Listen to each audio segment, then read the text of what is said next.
बिस्मिल्लाहिर्रहमानिर्रहीम। अस्सलाम वालेकुम नाज़रीन, उम्मीद है कि हमेशा की तरह आप अच्छे होंगे, खुश होंगे, सेहतमंद होंगे और इस माह रमज़ान को जिस तरह से हमने पहले दिन वेलकम किया था, इस तरह से हम पूरे 30 दिन आप लोगों के साथ रहेंगे इस खुसूसी ट्रांसमिशन में जिसका नाम है शहर रमज़ान। हम सब बहुत ज़्यादा लकी हैं कि हर साल इस बाबरकत महीने में हम होते हैं, उसको सेलिब्रेट करते हैं, खुशियाँ बटोरते हैं, रौनकें हासिल होती हैं, ढेर सारी अल्लाह ताला की दुआओं और बरकतों के साथ इस महीने को हम सेलिब्रेट करते हैं। मेरे साथ को होस्ट जो मेरे मौजूद हैं, फारूक, आपने मास्क पहना है।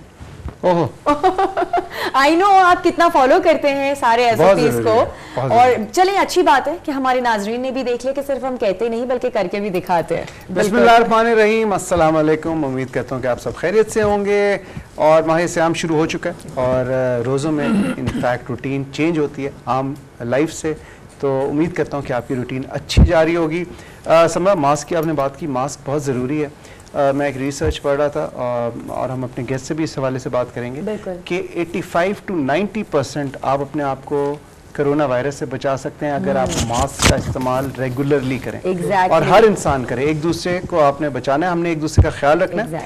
और एक और चीज़ आपने नोट की होगी कि पिछले मैं अपनी आपको बता रहा हूँ कि मुझे हर साल और हर इंसान को आई एम श्योर एक दफ़ा वो वायरल इन्फेक्शन ज़रूर होती है, बुखार, जुकाम, गला खराब। तो पिछले एक साल से मुझे नहीं हुआ। यहाँ तो शायद मैं ख्याल में कॉन्शियस था, खुराक मैंने अपनी अच्छी डाइट रखी, मास्क इस्तेमाल करता था, बट इसका मतलब क्या, मास्क आम जिंदगी में भी बहुत जरूरी है। सही कह रहे हैं। और एक और चीज़ मैं आपको इसमें एडिट करती चलूँ कि नॉर्मल हम मुख्तलिफ किस्म के एलर्जीज देख रहे होते हैं, पोल एलर्जी हो गई, कोई और इन्फेक्शन हो गया, वो तक उनसे हमें बचा लेता है अगर हमने मास्क का इस्तेमाल किया हुआ है, क्योंकि जो इन्वायरमेंट में जिस तरह की चीज़ें हैं, कुछ भी पार्टिकल्स होते हैं और वो हमारे मुंह और उस पर रेस्पिरेटरी सिस्टम तक पहुंचे, वो मास्क बीच में एक दीवार बन के खड़ा हो जाता है। बेशक बेशक। तो मेहमानों से तारुफ कराएं, मेरे ख्याल में का बाकायदा आगाज करते हैं। हमारे साथ जी सबसे पहले माहिर कानून और टीचर भी हैं, उस्ताद भी हैं और बहुत ही ज़बरदस्त पर्सनैलिटी, आपकी इनसे पहले भी, आज से पहले भी बहुत मरतबा हमारे प्रोग्राम में उनसे मुलाकात हो चुकी है। असलम खाकी साहब हमारे साथ मौजूद हैं। खाकी साहब अस्सलाम वालेकुम, कैसे हैं आप? ठीक ठाक हैं, खैरियत से? रमज़ान अच्छा गुजर रहा है? अभी शुरू हुआ है, अभी शुरू पहले ही तो तैयारी कर ली आपने? बिल्कुल जी, और हमारे साथ रहेंगे तो रोज नई नई तैयारियां तो होती ही चली जाएंगी। इसी के साथ जो हमारे अगले मेहमान उनकी तरफ भी चलूँ, सोशल वर्क के हवाले से वो कभी पीछे नहीं हटते और जर्नल फिजिशियन हैं और बहुत सारी चीज़ों को लुक आफ्टर कर रहे होते हैं, किसी की परेशानी नहीं देख सकते और ज़ाहिर है दीन के हवाले से बहुत अच्छी उनकी नॉलेज भी है। तो आइए उन्हें वेलकम करते। हमारे साथ यहाँ पे मौजूद है डॉक्टर आसिफ जा साहब। अस्सलाम वालेकुम जी। कैसे हैं आप? शुक्र अल्लाह। कैसी तबीयत है आपकी? बहुत अल्लाह का बड़ा। चलिए डॉक्टर साहब से कोरोना के हवाले से बात करेंगे क्योंकि ये खुद भी गुजर चुके हैं उस अमल से, तो we will ask him about that also. Good to have you doctor साहब। और हमारे साथ जी मौजूद हैं हमारी ट्रांसमिशन का अनदर रेगुलर फीचर और वी आर वेरी ऑनर्ड, कारी बुजुर्ग शाह अल अज़हरी प्राइड ऑफ परफॉर्मेंस भी हमारे साथ मौजूद हैं। और हस्ब रिवायत हम ट्रांसमिशन का बाकायदा आगाज़ तिलावत कलाम पाक से अल्लाह ताला के बाबरकत नाम से करेंगे। दरख्वास्त करूँगा कारी बुजुर्ग शाह अल अज़हरी से कि वो ये सादत हासिल करें। औज़ु बिल्लाहि मिनश शैतानिर रजीम।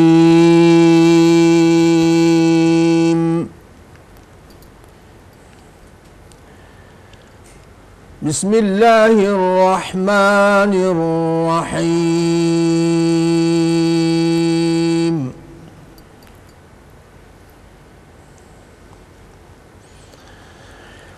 या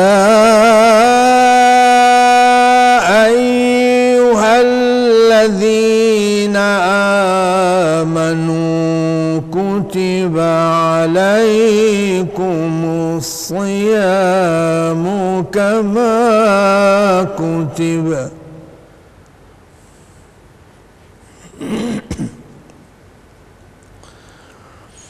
कुतिबा अलैकुमुस्सियामु कमा कुतिबा अलल्लज़ीना मिन क़ब्लिकुम लअल्लकुम तत्तक़ून।